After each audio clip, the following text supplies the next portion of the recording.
welcome to your Riding Success TV. Yeah! I am Natasha Altop and this is my Grand Prix horse Arbor, and together we're here to help you with anything dressage and to make your riding journeys really easy and exciting for you, rather than sometimes I know my riding journey was a little bit frustrating and a little bit maybe challenging. It's still going to be challenging, you're still probably going to get frustrated, but my view is have a laugh around it and get some really good education around it, and you'll have more fun playing with getting to know how to ride and getting these muscles and this body working how you want it to work. So today we've got a question from about 4 people, Kate the office has told me, so I'm guessing a lot of people want to know about it, and it's how to stay balanced in the canter.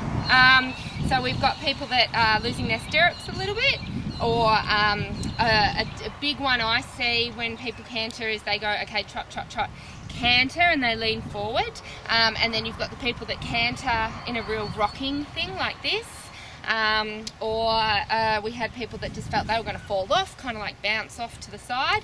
So obviously in canter we want to look like this, as if we're standing still. Great. The first thing is, if you've just started cantering, be okay with it being bumpy and you feeling like you're going to fall off. My husband and I went to Africa last year to go on a riding safari, and he's not a horse rider, he's been around horses ever since we've been together, but doesn't ride, nothing. And I said, well, you're going to get eaten by a lion unless you learn how to ride a horse. So he learned to ride a horse hanging on, and he did 5-hour African safaris like this. He just hang on and he had reins in one hand. He was like, I'm having so much fun. And if that's what he needed to not fall off and get eaten by a lion, rock on. He doesn't want to be a dressage rider. So if you're a trail rider and you're hanging on, like, I always think just do what's yay for you. But we all got to start somewhere, and I know when I started cantering I was scared to bits, and I didn't want to fall off and die. So you can hang on, and then what happens is you have the hand there to just go, okay, if I'm going to fall off and lose my balance, I can hang on quickly if I need to. But I guess that the ultimate goal is, if you want to be a dressage rider or ultimately a Grand Prix rider, is that we can ride without hanging on, so that we can do other things. The biggest thing is you've got to learn to be able to stay centered and strong in the saddle. You've got to be able to use your core, and you've got to be able to go with the horse's movement. For riders that are losing their stirrups, it's because at some level, if you've ever been snow skiing, my husband again, when he and I go snow skiing, he gets down really low. So he's kind of skiing like this. And he skis quite, like, he doesn't fall by doing that. The minute I say straighten up, his gravity changes and he falls over. So in your cantering, if you're losing your stirrups, you're doing a bit of that. You're just shortening a little bit. A lot of riders kind of come like this and they kind of bring their legs up. Now I'm doing it really noticeably, but you're just going to bring your legs up a little bit. Do you see? Can you see that? Yeah. So when you bring your legs up, do you see how now my foot's not in the stirrup? It's still there, but there's no weight down into it. Now you don't want to have all your weight. You don't want to be, oh yeah, I've got my weight down in my stirrup, so your legs are out like this. You just want to have a nice long leg that's got weight down there through there, so you can't lose your stirrup. Do you see how I can never lose my stirrup?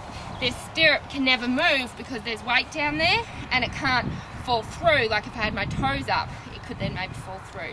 So make sure there's weight down there, and when you say canter, you're not shortening and coming up. Same with your upper body. You don't want to collapse your upper body and curl it forward. You want to stay really strong, shoulders back, stomach long and tight. You know, the Pilates belly button into your spine, and really long, really centered. The whole point of riding is if I took the horse out from underneath you, that you would land on your feet, that you're nice and long and tall. So feel like someone's pulling your head to the sky and your heels to the ground. So we'll just have a canter. Okay, so we had to find some dressage footage of me about 3 months ago. The biggest thing with your canter that is becoming so evident to me now that I'm 21 weeks pregnant is how crucial your stomach muscles are and how crucial your core is. So I actually aren't sitting as good as I should be because I've got an extra 10 kilos of weight of pregnancy and baby sticking out in front of me, which is affecting my balance a little bit.